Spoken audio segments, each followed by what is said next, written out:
everybody, and welcome back to our Dying for Danzig series.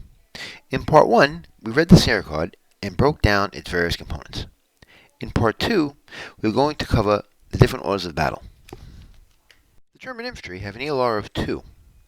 If a non-broken German unit misses a morale check by greater than 2, it is replaced by the next lower quality unit of the same size. Finally, the German infantry followed the Panzerfaust rules for 1945, as explained in our first video. The Germans also get two interesting 5/8 inch counters. The first is the 88 double long anti-tank gun. This anti-tank gun is one of the best tank killers in the game. While the gun can be fired limbered, as shown on its reverse side, in this game that probably will not come into play, so we will concentrate on the front side. First, it's anti-tank gun. Second, it's a fast-turreted anti-tank gun. So if it has to change covered arc, the first X-spine is only a +2 dice roll modifier, and every X-spine after that is a +1 only. Also, it does not decrease rate of fire for rotating. It stays at every 2. It has a manhandling number of 4, but again, I cannot see that coming into play through the course of the scenario. Finally, the 88 double long has an AP value of 27. Which means it will easily destroy any Russian vehicle on the board. The second German 5/8 counter is a vehicle, the SPW 251-22. This is a German half-track variant with a 75 long anti-tank gun on it. As such, it has the standard armor of German half-track, 1-1, and it is a small target, which adds +1 to the 2 hit dice rolls modifiers against it. It has 15 MP, has a rate of fire of 2. So on a color die roll of 2 or less, the main gun can shoot again. It also suffers from low ammo, which we will cover in a later vehicle, a scenario of 10. It also has a 3-factor A machine gun with an asterisk. Now we go to the back of the vehicle. The asterisk was for on the A machine gun because it cannot fire in the vehicle covered arc. Second, it has a smoke of 7. And 3, it has limited HE. If it has to fire an HE shell, it needs a 6 or less, with 2 dice. On a 7, it's the last HE shell the gun has for the rest of the scenario. On 8 or higher, the vehicle had no HE for the rest of the scenario. It has a crew survival of 4, but it burns easier than normal, which is why the crew survival is in red. That finishes the Germans' order of battle. Now let's go to the Russians.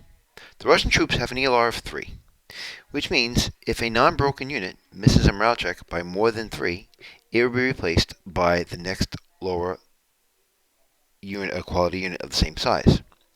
By SSR, the 628s have a smoke exponent of 2, and the 527s have a smoke exponent of 1. As far as the support weapon goes, it should be noted that if the flamethrower or demo charge is used by a non-elite unit, the breakdown numbers go down by 2. The first Russian vehicle is the ISU-122. This is a tracked vehicle with 13 MP. It is non-turreted and is a large target, so there's a -1 dice roll modifier when it's being shot at. It has a 14 frontal armor with a weaker turret value of 11 and a side and rear armor value of 11 as well. The gun has a low ammo value of 11. What that means, on a 2 dice roll of 12, the gun will break normally. On a dice roll of 11, the gun gets marked with a low ammo counter. From that point on, a 2 dice roll of 11 or 12 will disable the main armament, subjecting the tank to recall. The 122 long has an AP value of 25. On the wreck side, we see that the vehicle has a smoke value of 8, and it cannot intensify. It also has a crew survival of 6. Finally, this is the Russian flame tank OT-34. It's a tracked vehicle with 17 movement points, but it has to roll for breakdown before it can spend the SARD MP.